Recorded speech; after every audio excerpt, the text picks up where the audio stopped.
Staka ng similya ng kalabaw at baka po, ano?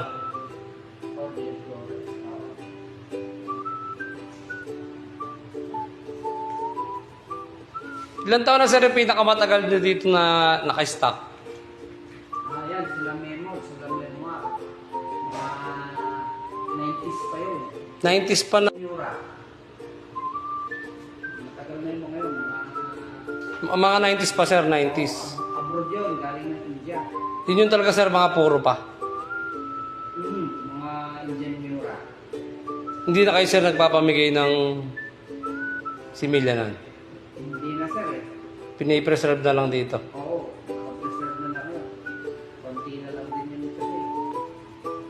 Mga nasa 0.25 ba strokes yun. Yung sa atin kasi 0.5 eh. Mas maliit. Mas maliit. Apo, nakagamit na ako sir ng mga imported semen kasi ng... Imported semen yun sir. Yun po sa baka naman. Dito, point nga, yung 0.50 eka. 0.5. Sa 0.2, 0.5.